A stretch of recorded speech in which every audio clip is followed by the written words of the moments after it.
trois textes dans la parole de Dieu pour introduire cette réflexion cet après-midi. Le premier dans le chapitre 5 du livre de la Genèse, au verset 1er. Voici le livre de la postérité d'Adam. Le jour où Dieu crée Adam, il le fit à la ressemblance de Dieu. Mâle et femelle, il les créa. Nous retrouvons exactement ce que nous avions tout à l'heure dans le chapitre 1er. Il les bénit et les appela du nom d'homme au moment où ils furent créés. Homme, c'est Adam en hébreu, c'est le même mot. Adam, âgé de 130 ans, engendra un fils à sa ressemblance, selon son image, et lui donna le nom de Seth. Dieu est notre Père. Et c'est comme ça que Jésus nous a appris à l'invoquer. Notre Père qui est aux cieux. Dieu est Père, ça veut dire qu'il engendre des enfants. Et Dieu est Père parce qu'il est créateur. Il crée à son image des hommes et des femmes qui vont être ses fils et ses filles. Et quand nous relisons la généalogie de Jésus telle que nous la trouvons notamment dans l'évangile de Luc, nous trouvons cette filiation qui remonte depuis Jésus jusqu'à Adam, et il nous est dit ceci, Adam, fils de Dieu. Et comment Dieu engendre-t-il? Eh bien, il engendre par la parole.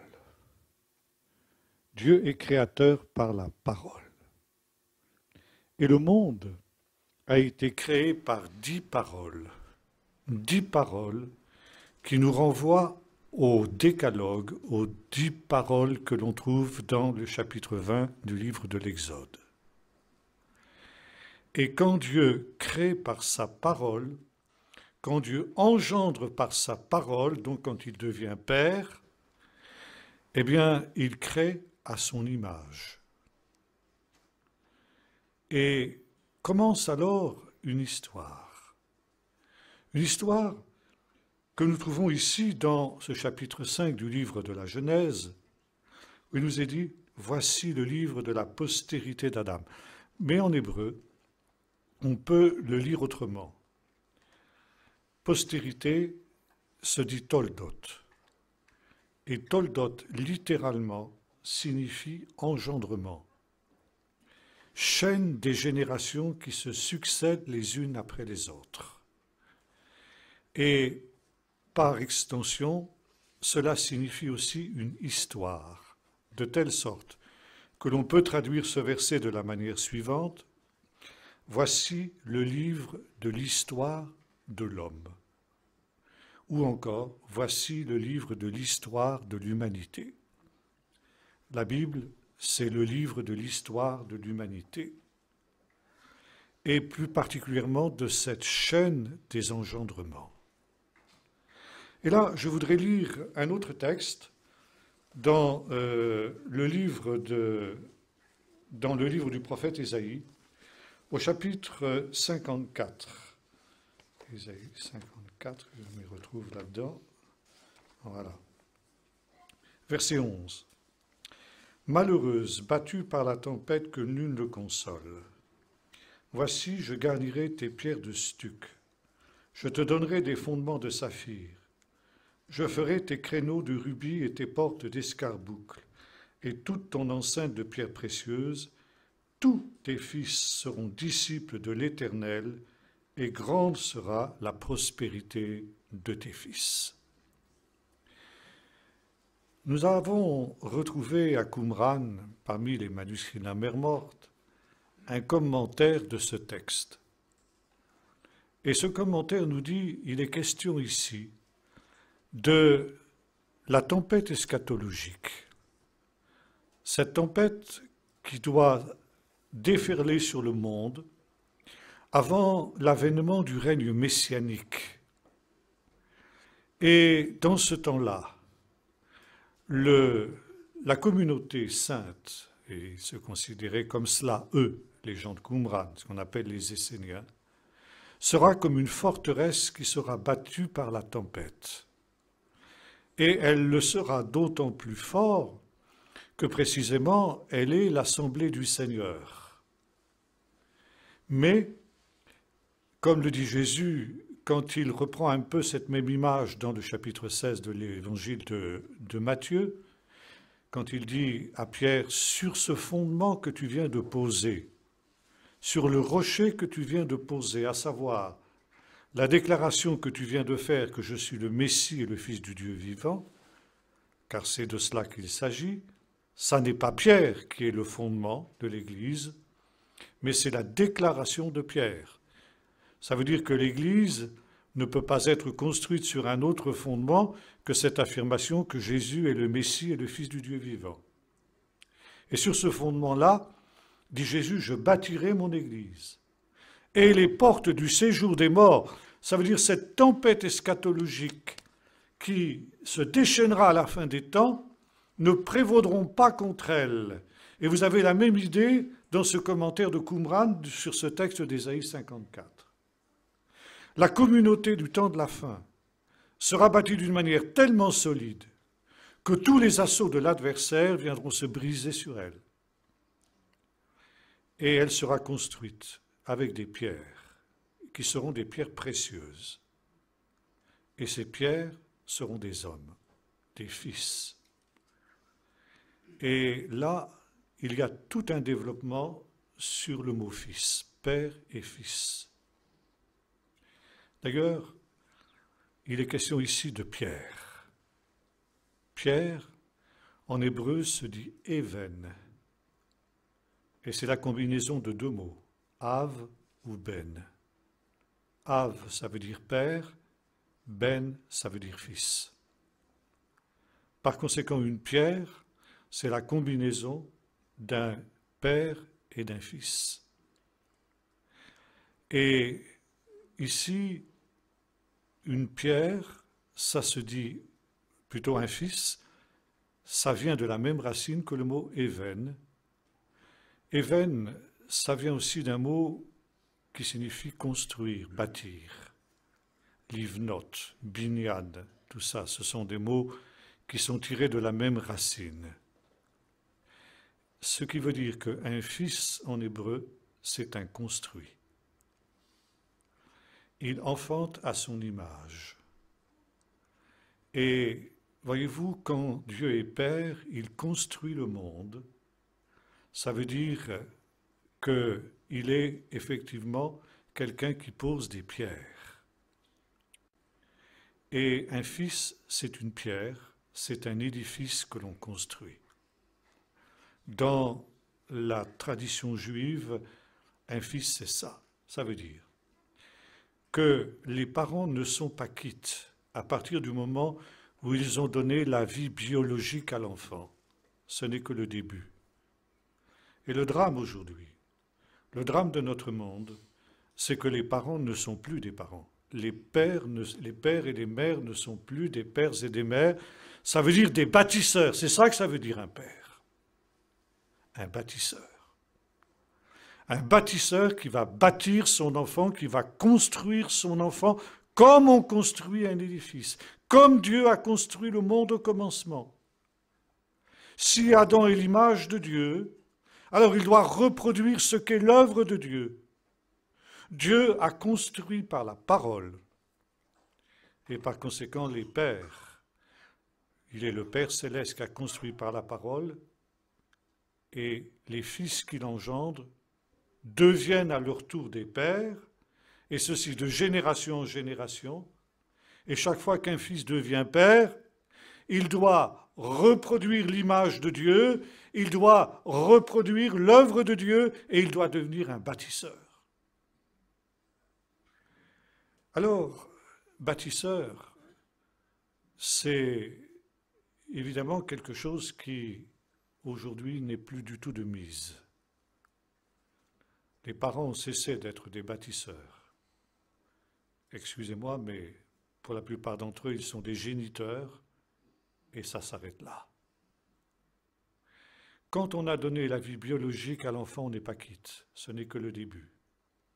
L'enfant est une construction que l'on doit construire pierre après pierre, jusqu'à ce qu'il reproduise l'image du Père, c'est-à-dire l'image de Dieu. Il y a ce proverbe en français, tel père, tel fils, et c'est quelque chose qui pourrait être biblique. En effet, Adam porte l'image de Dieu, et cette image de Dieu, il doit la transmettre à son fils Seth. Et Seth doit la transmettre à son fils, et ainsi, de génération en génération, jusqu'à la dernière génération. Les fils doivent être des construits, et des construits qui, tous ensemble, vont constituer une forteresse inexpugnable qui, au temps de la fin, résistera dans la tempête. Construire un enfant comme un bâtiment, c'est une œuvre évidemment de longue haleine. Ça prend des années pour construire un enfant. Et c'est, comme le disait tout à l'heure votre pasteur, la première vocation de l'être humain. Transmettre de génération en génération cette image de Dieu, cette image divine qui doit permettre à l'homme d'accomplir sa vocation, cette vocation que nous avons vue tout à l'heure, remplissez la terre, assujettissez-la pour le compte de Dieu. Non pas d'une manière anarchique pour la gloire de l'homme, mais au contraire pour la gloire de Dieu. Et c'est ce que, d'après cette communauté de Qumran dont nous avons parlé tout à l'heure, c'est ce que réalisera le peuple d'Israël, du moins celui qui est le véritable Israël, au temps de la fin.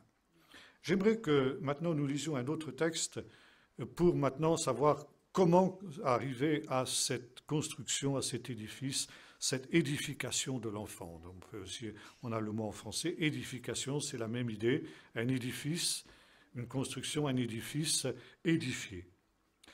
Et je faisais tout à l'heure allusion à ce qui est un peu un des centres de la Bible, dans le judaïsme en particulier, le schéma Israël. Deutéronome chapitre 6, verset 4. Écoute Israël, l'Éternel notre Dieu est un. Tu aimeras l'Éternel ton Dieu de tout ton cœur, de toute ton âme, de toute ta force. Voyez-vous, nous retrouvons ici ce que nous avons vu tout à l'heure, aussi cette relation d'amour du couple qui doit aimer le Seigneur de tout son cœur pour pouvoir ensuite recevoir de lui l'amour dont il a besoin. Ces paroles que je te donne aujourd'hui seront dans ton cœur. Tu les inculqueras à tes fils et tu leur en parleras quand tu seras dans la maison, quand tu iras en voyage, quand tu te coucheras, quand tu te lèveras. Tu les liras comme un signe sur ta main, elles seront comme un fronteau entre tes yeux, tu les écriras sur les poteaux de ta maison et sur tes portes. Tu les enseigneras à tes enfants. Et voyez-vous, ici, nous avons la clé même de ce qu'est la pédagogie divine. Dieu est parole.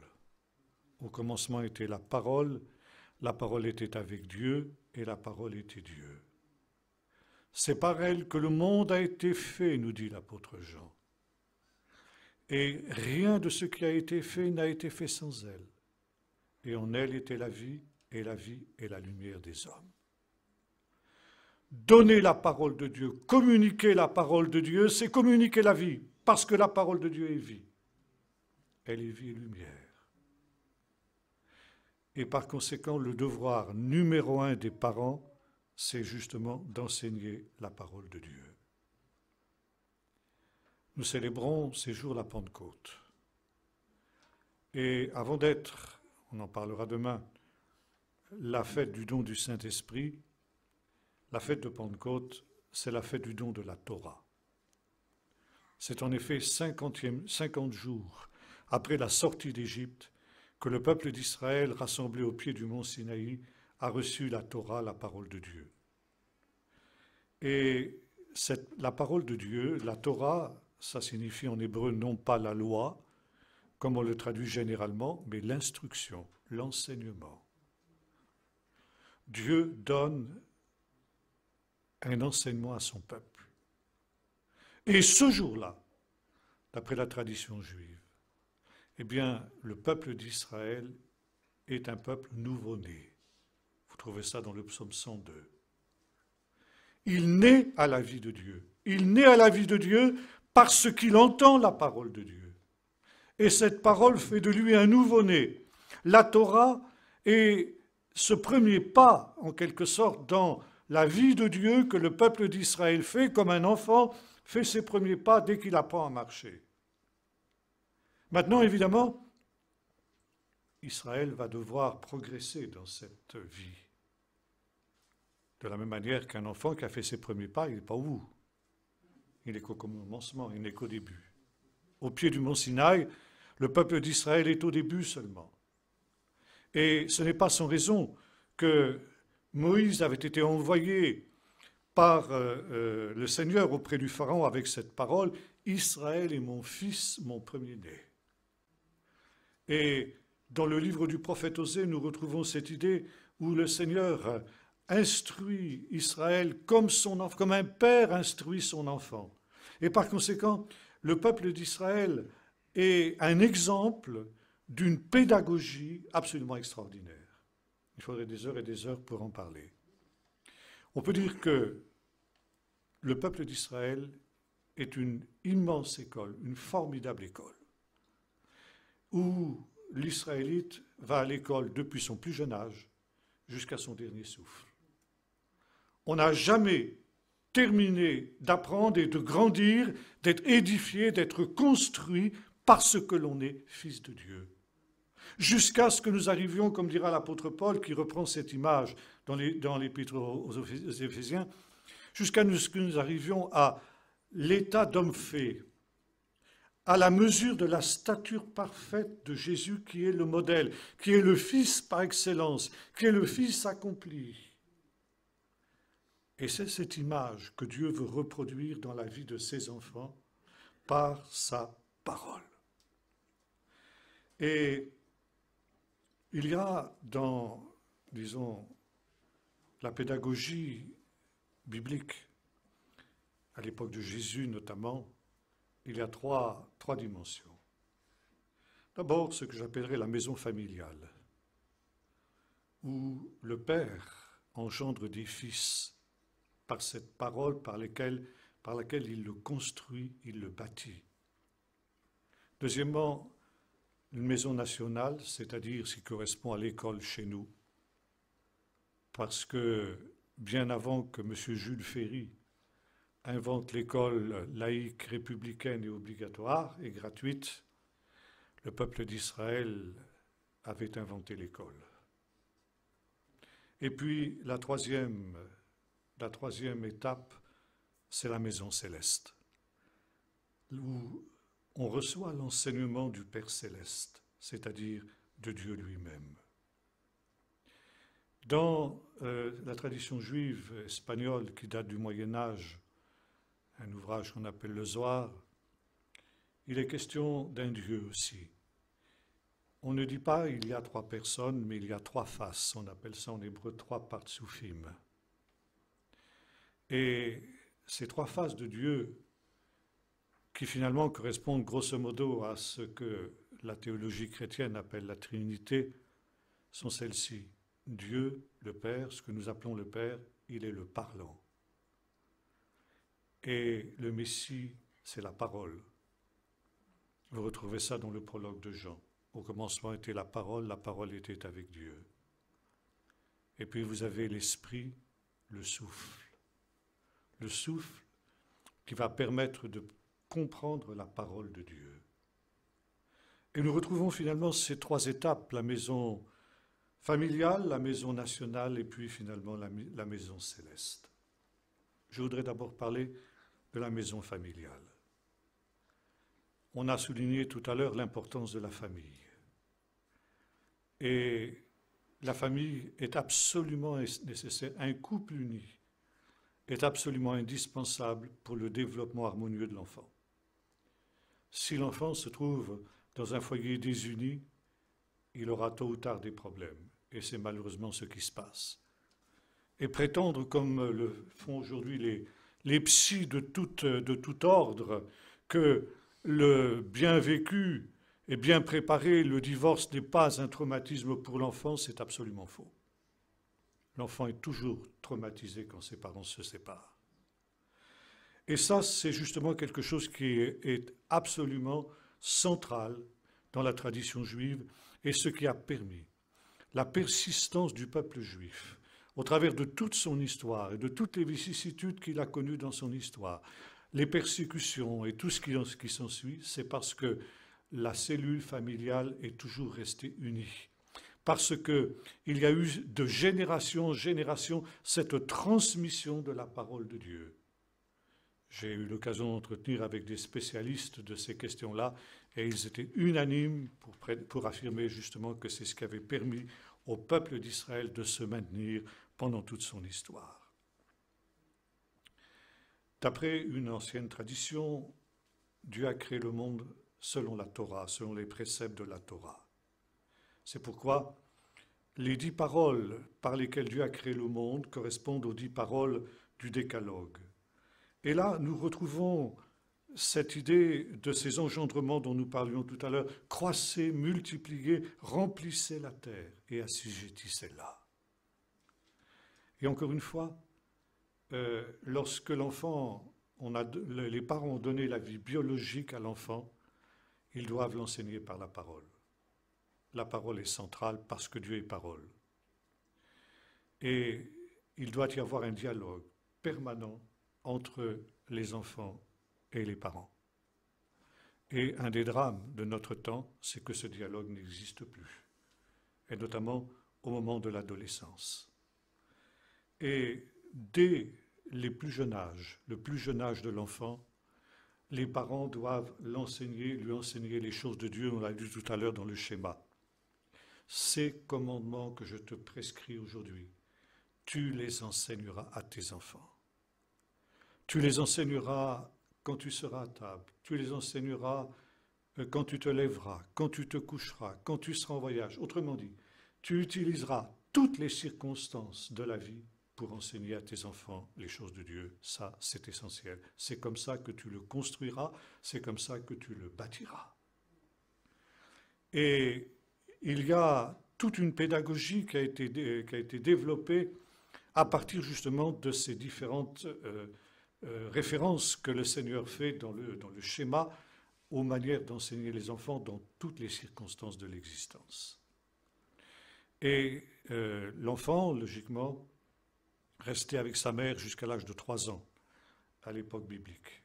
C'était l'âge où il était sevré. Et la mère avait un rôle très important, car non seulement elle nourrissait l'enfant de son lait, mais elle le nourrissait aussi du lait de la parole de Dieu. Elle lui donnait les éléments de base de la parole de Dieu, et notamment dès l'âge de 3 ans. L'âge de 3 ans est un âge très important, et tous ceux qui s'occupent d'enfants le savent. Ils savent qu'entre 3 ans et 5 ans, 6 ans, c'est l'âge où la personnalité de l'enfant se crée. Et que, à cet âge-là, où l'enfant commence à s'éveiller au monde, disons à la parole, eh bien, tout ce que l'on met, il est comme un vase vide, et tout ce que l'on met dans le cœur de l'enfant va le marquer pour le reste de son existence, même s'il le rejette. Et c'est pourquoi, par exemple, les antichrists qui nous dirigent, parce que je n'hésite pas à employer ce mot en ce qui les concerne, eh bien, veulent enseigner aux enfants leurs immondes doctrines dès cet âge-là, dès la maternelle, parce qu'ils savent qu'à ce moment-là, ça ne sortira plus jamais de leur esprit. Et c'est pourquoi il est essentiel que les parents chrétiens devancent, pardonnez-moi, ces cochons-là, pour mettre non pas le poison qu'ils veulent y mettre dans l'âme de leurs enfants, mais y mettre le lait de la parole de Dieu. À partir de 3 ans, quand l'enfant était sevré, il passait, si c'était un garçon, il passait sous l'autorité du père. C'était le père qui prenait le relais de l'enseignement qui avait été distillé par la mère. Vous vous souvenez aussi de cet exemple que nous trouvons dans le premier livre de Samuel, justement, qui concerne cet enfant qui avait été demandé par sa mère, qui était stérile au Seigneur, Hannah, et c'est à l'âge de 3 ans qu'elle l'avait amené au Seigneur. Et déjà, on voit qu'à cet âge-là, cet enfant avait une connaissance des choses de Dieu. Il a été capable d'entendre la voix de Dieu très jeune, et je peux vous affirmer que les enfants sont capables d'avoir des expériences avec Dieu dès leur plus jeune âge, si on les y conduit d'une manière véritable, qu'ils sont capables parfois de détonner par leur dimension de foi les parents. Ce n'est pas sans raison que Jésus a pris souvent l'exemple des enfants, en disant le royaume des cieux est pour ceux qui ressemblent aux enfants. Et les enfants, leur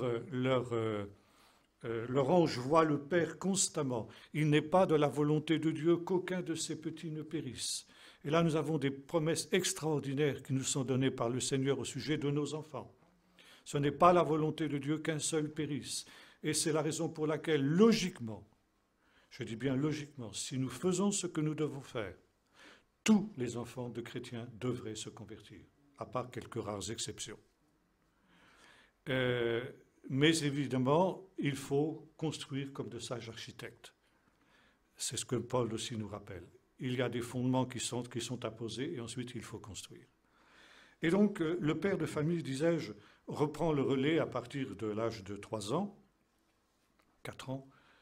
Et là, toutes les occasions sont bonnes, encore une fois, pour enseigner les choses de Dieu. Quand tu te lèveras et quand tu te coucheras. Il est absolument indispensable que les parents chrétiens aient conscience de cette responsabilité qui est la leur. Et comme je disais tout à l'heure, le drame, c'est que de plus en plus, les parents chrétiens n'ont plus de temps. Et ils délaissent l'enseignement des enfants. Eux-mêmes, parfois, ne lisent même plus la parole de Dieu. Un pasteur me disait, il y a quelques années de cela, c'était dans le sud de la France, je me suis rendu compte que les gens de mon église ne lisent plus la Bible parce qu'ils sont devant la télé, devant Internet. Si vous ne lisez pas la Bible, si la Bible n'a pas d'importance pour vous, comment voulez-vous qu'elle en ait pour vos enfants? Et une monitrice d'école du dimanche, dans une église de la région parisienne que je visitais aussi il y a quelque temps de cela, qui était complètement découragée après une séance d'école du dimanche, un dimanche matin, me disait les parents, je ne suis pas aidé du tout par les parents, je n'arrive pas à communiquer la parole de Dieu à ses enfants parce que les parents ne font pas ce qu'ils devraient faire. Eh bien, elle avait 100% raison. Et aujourd'hui, beaucoup de parents délèguent l'instruction de leurs enfants aux moniteurs et monitrices d'école du dimanche. Alors, ne me faites pas dire ce que je ne dis pas. Je suis un de ceux qui croient que l'école du dimanche, ou enfin l'instruction biblique, je vais appeler ça comme vous voudrez, et ensuite le groupe de jeunes, sont les deux tâches dans ces temps qui sont les plus importantes pour les églises. Ça devrait être la priorité absolue, parce que là, d'abord il y a les promesses de Dieu, Dieu dit qu'il ne veut pas qu'un de ses petits périsse. Deuxièmement, nous avons un public que l'on peut évangéliser d'une manière absolument libre et ouverte. Et bien souvent, on entreprend des grandes campagnes d'évangélisation coûteuses, et il faut faire venir des grands évangélistes, on loue des salles, on colle des affiches, des tracts, etc. Bon, je ne dis pas qu'il ne faut pas le faire, hein, c'est pas du tout mon propos. Et quand on a récolté 2 ou 3 convertis à la suite d'un effort d'évangélisation de ce type-là, on crie au réveil. Et pendant cela, on néglige complètement les enfants et les jeunes. Et après, on constate que quand ces jeunes-là arrivent à l'âge de l'adolescence, ils vont dans le monde et on s'étonne. Et partout où je passe, il y a toujours les pasteurs, les anciens, les parents. « Ah, frère, priez pour mes petits, ils sont bien gentils, mais ils ne sont pas convertis, et ils ne veulent pas se convertir, etc. » Ben oui, mais est-ce que vous avez fait ce qu'il fallait pour ça? Ça, c'est toute la question. Je me souviens, c'était dans l'Est de la France. Il y a quelques années de cela, j'avais prêché un peu sur ce thème. Et à la fin de la réunion, un couple d'âge moyen vient vers moi et me dit c'est la première fois que nous entendons dire que les parents doivent enseigner leurs enfants. Nous nous sommes gardés de parler des choses de Dieu à la maison, à nos enfants, parce que nous n'avons pas voulu les influencer. Nous avons voulu leur laisser leur liberté, qu'ils choisissent librement quand ils seraient grands. Ah bon, je dis, vous avez des enfants? On me dit, oui. Combien? 2. Et quel âge? 18, 20 ans. Et 800? Eh bien, ils sont dans le monde. Ah oui, je dis. Mais ça ne m'étonne pas. C'est le contraire qui m'aurait étonné. Vous m'auriez dit qu'ils marchent avec le Seigneur, je n'aurais pas cru. Parce que vous n'avez pas fait ce que vous voulez faire. Alors priez, on peut toujours prier et le Seigneur peut répondre. Mais c'est avant qu'il aurait fallu y penser. Alors n'attendez pas. C'est, encore une fois, dès leur plus jeune âge et dans toutes les circonstances de la vie qu'il faut enseigner les choses de Dieu. Tu les enseigneras quand tu lèveras, que tu te coucheras. Est-ce que vous priez avec les enfants? Est-ce que vous leur lisez la Bible? Est-ce que vous leur racontez des histoires de la Bible? Ça, c'est des choses importantes. Et puis, ensuite, il nous est dit, quand tu seras à table. Ça, c'est intéressant. Le repas de famille est quelque chose de très important dans la Bible. Et ça, aujourd'hui, ça disparaît aussi dans notre société. Aujourd'hui, le repas familial tend à disparaître au profit du fast-food, où on prend un sandwich sur le bout du pouce au travail ou à l'école. Je vois ça souvent quand je vais faire une petite marche après le repas et je trouve devant les grands supermarchés des jeunes gens qui sont en train de manger des sandwichs. Voilà, ça c'est le repas. Quand j'étais aux États-Unis, alors c'était encore pire, là-bas, eh bien chacun allait se servir à n'importe quelle heure. Quand on avait faim, on allait au réfrigérateur, on prenait, puis on s'occupait des autres, chacun mangeait. Et ça tend à devenir à peu près la même chose en France. Or, le repas dans la Bible a une signification théologique. Manger ensemble, c'est très important. Manger ensemble, c'est un temps de communion. Et nous avons gardé ça dans notre langage moderne quand on parle de copains. Qu'est-ce que c'est que des copains? Eh bien, l'étymologie du mot copain est simple. Kumpanis, des gens qui mangent le même pain. Et parce qu'ils mangent le même pain, ils sont amis, ils sont en bons termes. Et c'est ça, le fait justement de manger avec quelqu'un. Et dans la tradition juive, vous avez un texte qui nous dit ceci. Il faut que les parents mettent sur la table de famille 2 pains. Et si vous allez, par exemple, dans une famille juive, un vendredi soir, le jour du Shabbat, vous allez découvrir que sur la table du Shabbat, il y a 2 pains. 2 pains tressés qu'on appelle des chalot. Pourquoi 2 pains? Si vous demandez pourquoi on met 2 pains, on va vous répondre ceci.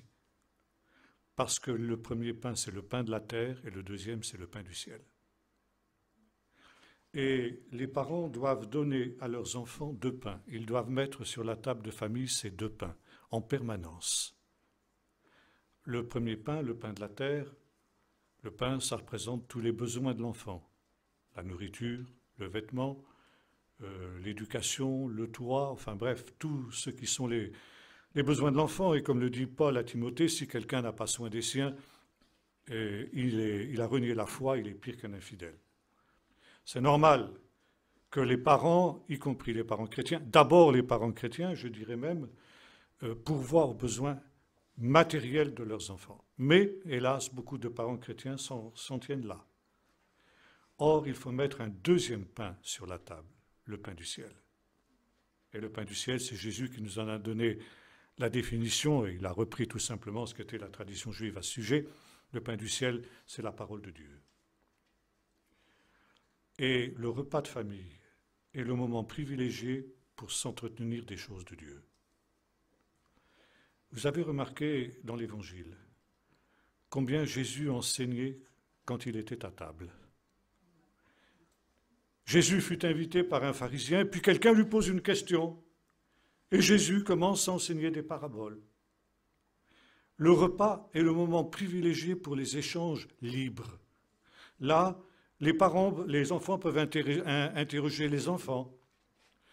Alors, et les parents, les enfants, qu'est-ce que tu as fait à l'école ce matin? On a étudié l'évolution. Ah oui, qu'est-ce qu'il a dit le maître? Il a dit que l'homme descend du singe. Tu vois, c'est pas vrai. Voilà ce que dit la parole de Dieu.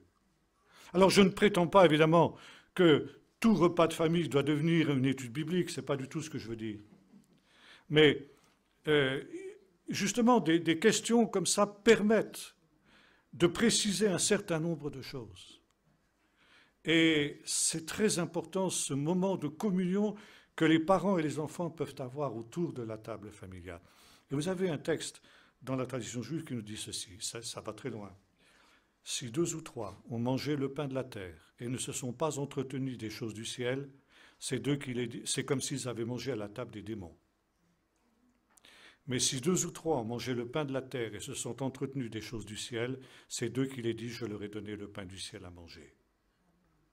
Voyez-vous, et une des raisons pour lesquelles le peuple juif a su garder son identité et sa foi pendant toute cette période d'exil, c'est justement parce qu'il y avait ce partage autour de la table familiale, autour en particulier de la table du Shabbat, bien sûr, et aussi les fêtes qui étaient aussi... Il y a tout un rituel des fêtes, par exemple la fête de Pâques, qui concerne justement essentiellement les enfants. Les enfants sont à l'honneur pendant la fête de Pâques. Plus l'enfant est petit et plus il est honoré, parce que c'est lui qui va poser des questions. En quoi cette nuit est-elle différente de toutes les autres nuits? Et tout le rituel de la Pâque, ça je ne peux pas vous l'expliquer, ce n'est pas mon sujet, je le fais parfois, tourne autour justement de ce besoin de transmettre à l'enfant, dès son plus jeune âge, le souvenir de ce grand miracle qu'a été la sortie d'Égypte et tout ce que Dieu a fait pour le peuple d'Israël, avec cette espérance que puisque Dieu l'a fait dans le passé, il le fera encore dans l'avenir, et que quand le Messie viendra, il y aura les mêmes miracles qui se reproduiront. L'enfant l'apprend dès son plus jeune âge, et il en est marqué pour le reste de sa vie. Tu les enseigneras quand tu seras à table. Tu les enseigneras quand tu seras en voyage. Vous avez remarqué aussi combien souvent Jésus enseignait pendant qu'il voyageait. Jésus a beaucoup voyagé, Paul aussi. Et il nous est dit que de grandes foules faisaient route avec Jésus. Et bien sûr, quand on voyageait à pied, à cette époque-là, pendant de longues heures, eh bien, qu'est-ce qu'on faisait? Eh bien, on échangeait. On conversait. Et on conversait de quoi? On conversait des choses du royaume de Dieu. Vous vous souvenez de cet épisode de ces 2 disciples qui, le soir de Pâques, retournaient à Emmaüs, et soudain cet étranger, qui n'était autre que Jésus, mais ils ne le savaient pas encore, qui s'approche d'eux.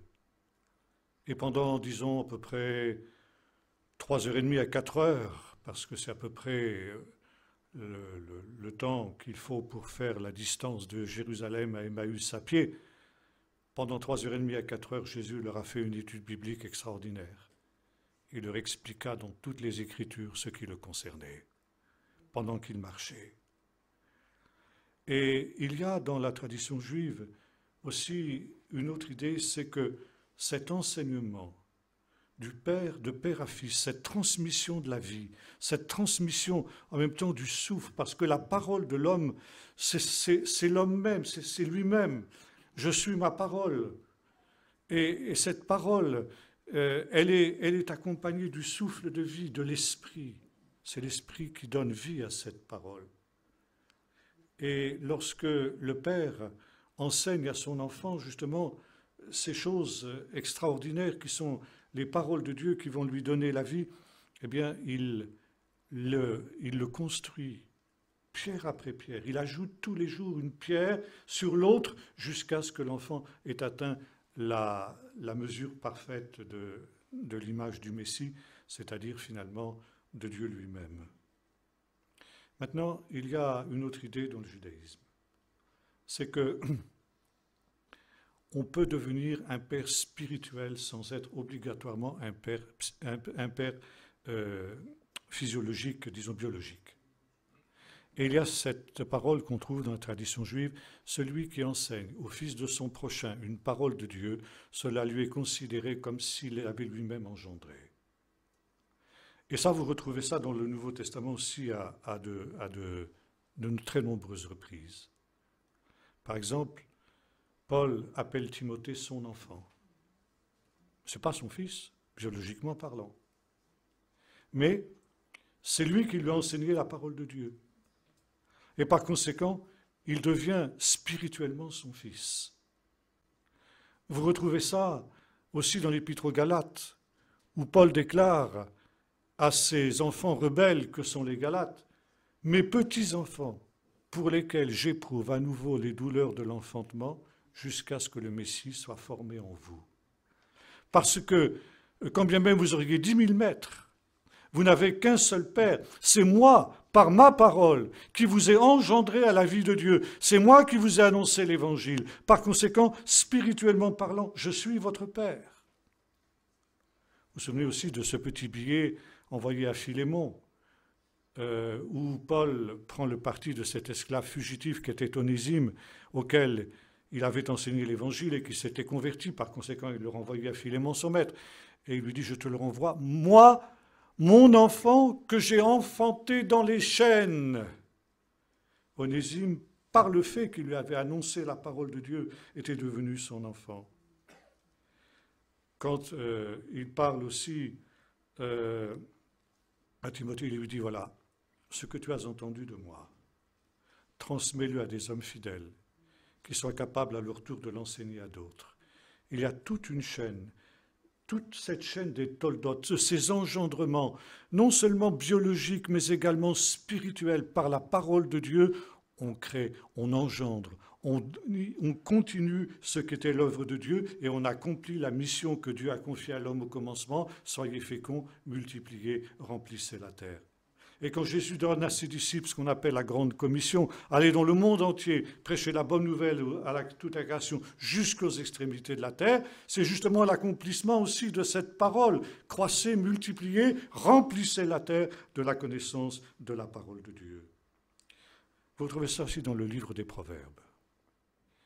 Le livre des Proverbes s'adresse à un personnage que l'auteur appelle mon fils. C'est vraisemblablement pas son fils biologique, mais c'est son fils tout simplement parce qu'il va lui enseigner les choses de Dieu. Et cette transmission de la parole de Dieu, elle crée entre le maître et le disciple une relation unique.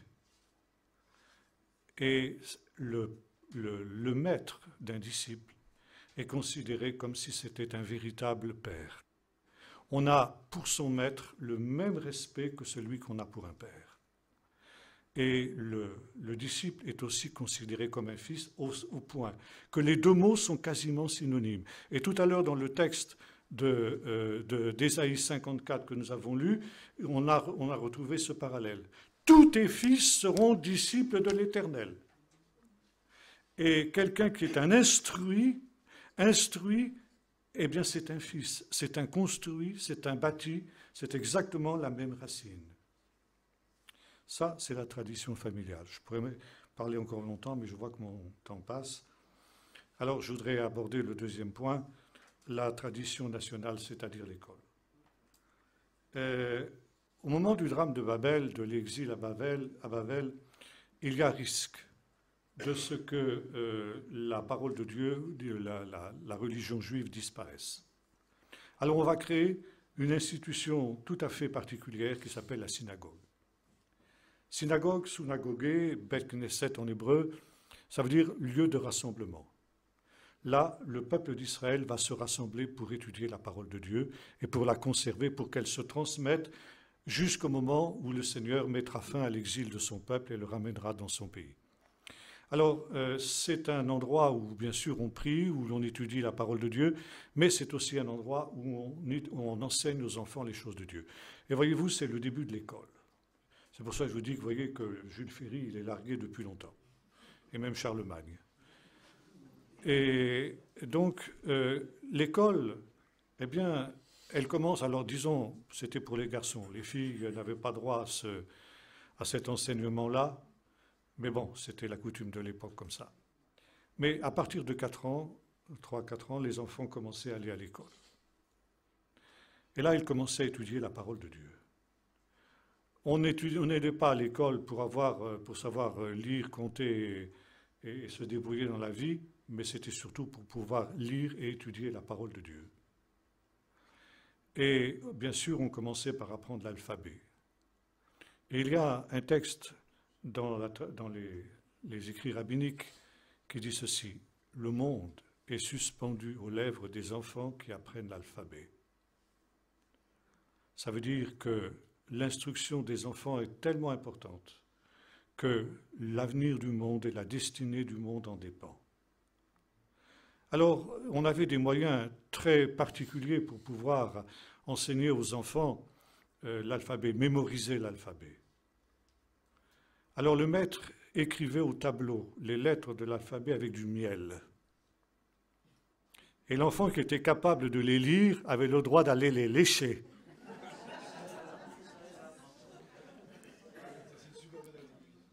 Oui, c'est une manière pédagogique. Et puis, on apprenait en chantant. Et on lisait la Bible en chantant. Et jusqu'à aujourd'hui, les Juifs pieux ne lisent la Bible toujours en chantant. Pourquoi? Parce qu'on était mélomanes? Pas du tout, ça n'avait rien à voir. Parce qu'en chantant, on mémorise mieux. Et à cette époque-là, on n'avait pas des livres à 1,50 €, des Bibles à 1,50 € comme aujourd'hui. La Bible, c'était une fortune. Il y avait une Bible par synagogue en général. Et il était très très rare que des individus aient les moyens de se payer ne serait-ce qu'un livre de la Bible. Alors qu'est-ce qu'on faisait? On mettait tout dans la mémoire. Et on commençait aux enfants à enseigner par cœur la Bible. Et pour apprendre la Bible par cœur, eh bien, il faut la chanter. Vous avez remarqué peut-être que maintenant, la plupart des publicités à la radio sont chantées. Parce que les publicistes ont compris ça. Que quand on chante, on retient beaucoup mieux. Et vous avez un texte dans le Talmud qui dit ceci: celui qui chante, celui qui lit sans chanter et qui récite sans psalmodier, c'est de lui qu'il est dit: je leur ai donné des lois et des ordonnances qui n'étaient pas bonnes et des commandements par lesquels ils ne pouvaient pas vivre. Et non seulement on chante la Bible, mais je ne sais pas si vous avez déjà vu à la télé ou quoi que ce soit, des Juifs pieux qui sont en train de lire la Bible, de faire les prières, on se balance comme ça. Pourquoi? Parce que ça aide à mémoriser. Je ne sais pas si vous avez déjà vu des enfants qui sont en train de réciter la table de multiplication, ce qui est un exercice de mémoire extrêmement difficile et extrêmement aride. L'enfant, il est debout sur un pied en général. 1, 2, 2, 3, la. Et la maîtresse qui dit: écoute, tiens-toi un peu tranquille. Et la maîtresse ne comprend pas qu'en mettant cette mélodie sur la table de multiplication, ça l'aide à mémoriser, et que le fait de se balancer sur un pied, ça l'aide aussi à mémoriser. Parce qu'elle ne connaît pas les lois, justement, de la mémorisation. Mais les Juifs le savaient depuis longtemps. Maintenant, je ne sais pas s'il y a des moniteurs et des monitrices d'école du dimanche au milieu de vous. Je vais vous faire bondir. Aux enfants de 3 ans, on commençait à étudier la Bible. Vous savez par quoi on commençait? Par quel livre de la Bible on commençait? Je vous le donne en 1000. Le livre du Lévitique. Le livre du Lévitique, oui. Et pourquoi ça? Eh bien, parce que le livre du Lévitique, c'est le livre de la pureté. Et à cet âge-là, les enfants sont purs et par conséquent sont les plus à même de comprendre le livre du Lévitique. Et il est dit ceci: 7 fois par jour dans un psaume, 7 fois par jour, je me souviens de tes commandements.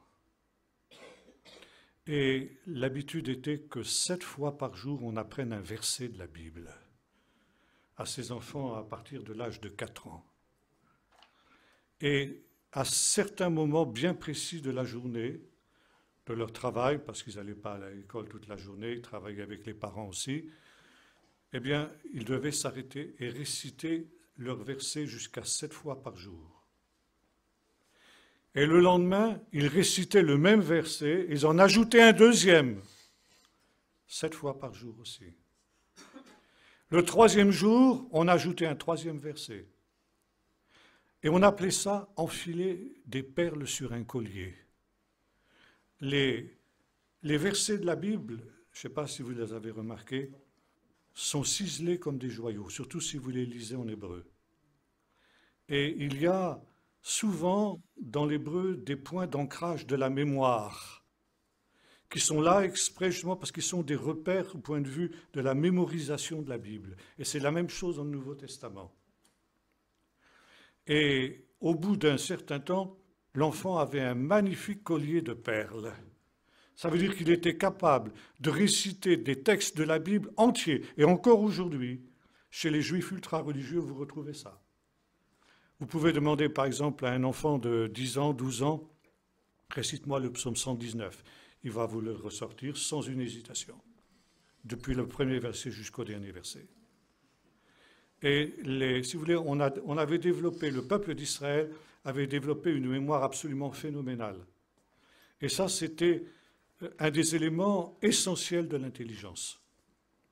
Aujourd'hui, on a des mémoires artificielles. Aujourd'hui, on néglige la mémoire. On considère que c'est la mémoire, la mémorisation, c'est la science des imbéciles. Excusez-moi, ce sont ceux qui disent ça qui sont des imbéciles. Car si vous n'avez pas dans votre mémoire des éléments de réflexion, vous êtes incapable de raisonner d'une manière logique. Plus vous avez d'informations dans votre mémoire, plus vous êtes capable de raisonner.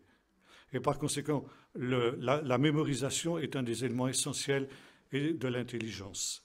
Et surtout, la mémorisation des choses de Dieu, de la parole de Dieu, parce que là, nous qui croyons dans la direction du Saint-Esprit, nous savons que le Saint-Esprit peut alors nous diriger, nous rappeler tel et tel verset, nous rappeler tel et tel texte dans un moment où nous en avons besoin. Si nous ne l'avons pas mémorisé, le Saint-Esprit ne va pas nous le révéler comme ça. Alors, ça, c'était la maison, l'école. Alors, on allait à l'école jusqu'à 13 ans. Et à 13 ans, on faisait ce qu'on appelait sa bar mitzvah. Ça veut dire qu'on devenait fils du commandement. Ça s'est fait encore. On était devenu adulte spirituellement. On était capable d'assumer soi-même sa propre destinée spirituelle. Et quand nous voyons Jésus à 12 ans, par exemple, dans le temple, nous voyons Jésus qui se préparait pour sa bar mitzvah. Il interrogeait les docteurs, etc., dans le but de cette préparation. Et puis après, alors là, je vais passer très vite parce que ça dépasse un peu mon sujet, mais peut-être quand même c'est important de le savoir. Il y avait donc la tradition céleste. Quand on avait terminé l'école élémentaire, disons à l'âge de 13 ans, beaucoup s'arrêtaient là, bien sûr. Mais d'autres qui avaient faim et soif d'aller plus loin, s'attachaient à un rabbi. Et là, devenaient disciples d'un rabbi. Alors, il y avait différentes manières de s'attacher à un rabbi. Un rabbi, on veut devenir disciple. Donc, on choisissait en quelque sorte un père spirituel, comme je vous l'ai dit tout à l'heure, dans la mesure où le maître devient un père. D'ailleurs, c'était le mot qu'on employait. Les abbas, vous retrouvez ça, par exemple, encore, même dans la tradition catholique, on parle des abbés. Un abbé, ça vient du mot abba, c'est-à-dire les pères. Et là, on avait plusieurs solutions, selon ses disponibilités, selon la soif qu'on pouvait avoir. Il y avait 4 types de disciples. Ça, c'est très intéressant. Vous retrouvez ça aussi dans la parabole du semeur. Alors, vous aviez ce qu'on appelait le disciple occasionnel. Les rabbis étaient souvent, comme Jésus, des rabbis itinérants, qui allaient de lieu en lieu, qui avaient un travail dans le siècle parce qu'il ne fallait pas faire payer les leçons, parce que la parole de Dieu est gratuite. Donc on ne faisait pas payer les leçons, on venait. Et on enseignait donc dans toutes ces conditions, et on enseignait souvent d'ailleurs en plein air, et sous des arbres particuliers. L'arbre le plus prisé pour l'enseignement, c'était le figuier. Pourquoi le figuier ? Parce que les feuilles du figuier sont toutes différentes les unes des autres. Et c'est l'image de la Torah. On peut relire un grand nombre de fois la Torah, le même verset, et on trouvera toujours des choses nouvelles. Les sages nous disent qu'il y a 70 sens à chaque verset de l'Écriture. On raconte cette histoire d'un rabbin qui avait donné un travail à son disciple, disant « Tiens, voilà un verset, trouve-moi les 70 sens de ce verset. » Alors le disciple, il va, il travaille des semaines, il revient avec un dossier épais comme ça qu'il remet à son rabbi. Le rabbi dit, c'est bien, Maintenant, va et trouve le 71e. Et voyez-vous, donc, le figuier est l'endroit où on apprend la Torah d'une manière parce qu'il y a une inspiration spéciale. Et vous vous souvenez de Nathanaël. Quand il a été appelé, il était sous le figuier. Et Jésus dit, voilà, il y a en lui un Israélite dans lequel il n'y a pas de fraude, parce que qu'est-ce qu'il faisait sous le figuier? Il était en train d'étudier la Torah. Et donc, là, alors il y a le disciple occasionnel, qui vient comme ça de temps en temps, puis qui s'en va. Il retourne. C'est le terrain sur lequel les oiseaux mangent la semence. Vous avez le disciple assidu qui revient, il vient constamment, mais finalement ça ne rentre pas beaucoup non plus. Et puis ensuite on a le disciple accompli, qui sera comme son maître, voyez-vous. On retrouve ici ce parallélisme entre père et fils. Adam enfante à son image, un être à son image. Le rabbin, eh bien, il doit faire en sorte que ses disciples arrivent au même niveau que lui. Il transmet tout ce qu'il a, il transmet sa vie, c'est finalement la vie. Et puis, ensuite, il y a le disciple préféré, celui qui va succéder au rabbin, quand le rabbin aura disparu. Et le but, c'est d'arriver jusqu'à Dieu, l'enseignant par excellence, le parlant, celui qui se révèle. Et quand on a atteint ce niveau, eh bien, on entre dans la présence de Dieu, on entre dans l'école céleste, où c'est Dieu lui-même qui enseigne. Et là, on a dépassé le stade où on est formé par les hommes, mais on est formé par Dieu lui-même, c'est l'école de Dieu. Ça, c'est le dernier stade de l'école qu'est le peuple d'Israël. Alors je m'arrête là, je pourrais vous parler encore longtemps, mais je vois que j'ai épuisé mon temps. Mais voilà quelques idées, si vous voulez, sur la manière d'enseigner dans la Bible. Et donc ce qui est surtout à retenir de toute cette affaire, c'est l'importance de cet enseignement. C'est une transmission de la vie et c'est une transmission de la parole de Dieu. Et dans le temps dans lequel nous sommes, c'est absolument essentiel. Parce que nous aurons l'occasion de voir quand nous parlerons de l'amour de la vérité qu'aujourd'hui nous sommes environnés de mensonges. Et seule la parole de Dieu est la vérité. Et aujourd'hui nous sommes enfermés dans un véritable filet. D'ailleurs, le mot net en hébreu, internet, net, c'est un filet en anglais, n'est-ce pas? Donc nous sommes enveloppés dans un véritable filet dont Jésus parle d'ailleurs, qui est une puissance de séduction qui nous assaille de toutes parts. Et c'est un filet que le diable voudrait refermer. Et la seule faille dans ce filet qui reste aujourd'hui, qui englobe la terre entière, c'est la parole de Dieu. Et c'est pourquoi le diable aussi s'acharne sur la parole de Dieu, pour empêcher les jeunes et les enfants de se tourner vers Dieu. Et aujourd'hui, comme j'ai eu l'occasion de le dire, je pense ici, nous vivons cette dernière génération qui est la plus attaquée de toute l'histoire humaine, parce qu'elle va entrer dans le règne messianique, et Satan fait tout ce qu'il peut pour l'en empêcher. Et les jeunes et les enfants sont l'objet de tentations, de séductions, comme aucune autre génération n'en a connu dans l'histoire. Et aujourd'hui, les parents n'ont même pas conscience des combats et des luttes que connaissent leurs enfants dans les écoles, ou avec les camarades, ou en dehors. On parlait de télé tout à l'heure, Internet. Et ça aussi, Internet, j'en parlerai quand on parlera de l'amour de la vérité, ça c'est quelque chose d'extrêmement dangereux, beaucoup plus dangereux qu'on ne le croit. Et par conséquent, la seule antidote, le seul moyen de tenir ferme dans ce temps-là, eh bien, c'est de revenir à la parole de Dieu, à la loi et au témoignage. Si on ne parle pas ainsi, il n'y aura pas d'aurore pour le peuple. Et ça doit commencer à la maison, ça doit commencer tout petit. Ensuite, disons, l'Église peut être l'équivalent de ce que nous parlions de la synagogue tout à l'heure, l'école du dimanche et toutes ces choses-là. Et puis ensuite, donc, l'enseignement supérieur aussi dans l'Église. Mais tout ça, nous pouvons faire des transpositions. Mais ce qui est essentiel, ce qui est capital, encore une fois, c'est instruire l'enfant dans la voie qu'il doit suivre. Quand il sera vieux, il ne s'en détournera pas, en n'hésitant pas à le châtier. On ne veut plus de fessées aujourd'hui non plus. Or, la Bible nous dit le contraire. Et beaucoup de parents se laissent contournés par les enfants aussi à cause de cela, culpabilisés par les psys qui sont là et qui nous disent qu'il ne faut pas le faire.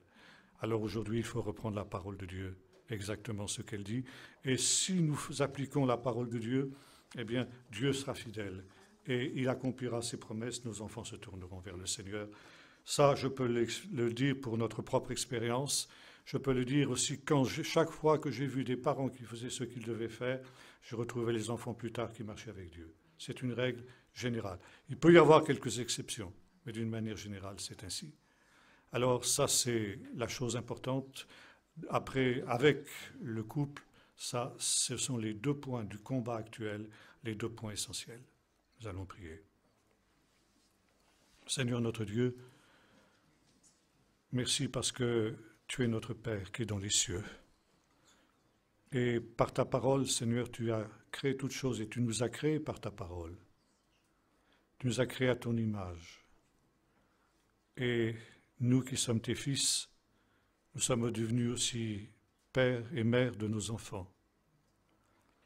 Et Seigneur, tu attends de nous que nous les construisions, nous les bâtissions à cette image que tu as mise en nous, c'est-à-dire ton image, pour qu'à leur tour, devenus pères et mères, ils puissent construire et édifier leurs enfants aussi à ton image, ainsi jusqu'à la dernière génération, jusqu'à ton retour. Seigneur, merci Seigneur de ce que ta parole nous donne des indications précises. Seigneur, permets que nous puissions mettre en pratique tout ce que tu nous demandes par rapport à nos enfants et notamment, Seigneur, de les enseigner dans toutes les circonstances de la vie. Seigneur, aide-nous aussi à avoir cette justice de les reprendre s'il le faut, Seigneur, et aussi de les encourager quand il le faut. Seigneur, merci, parce que tu connais nos manquements, nos faiblesses dans ce domaine. Tu sais, Seigneur, que nous avons tous été mal élevés, nous élevons d'une manière ou d'une autre mal nos enfants d'une manière ou d'une autre. Mais tu combles, Seigneur, nos défaillances si nous sommes repentants, si nous voulons faire exactement ce que tu veux. Seigneur, aide-nous à mieux comprendre toujours ta parole. Et Seigneur, nous te présentons nos enfants d'abord parce que tu nous as demandé aussi de prier. Seigneur, nous avons des promesses, tu ne veux pas qu'aucun périsse. Alors Seigneur, nous te prions que, ayant été ceux qui édifient, qui construisent leurs enfants, eh bien Seigneur, nous puissions constituer aussi, comme le disait ton serviteur Ésaïe, avec toutes ces pierres vivantes, toutes ces pierres précieuses qui ont été ciselées, taillées par ta parole, nous puissions constituer cette forteresse qui, dans ces derniers temps, résistera, Seigneur, jusqu'à ton retour, parce que les forces de l'enfer ne prévaudront pas contre elle. Au nom de Jésus. Amen.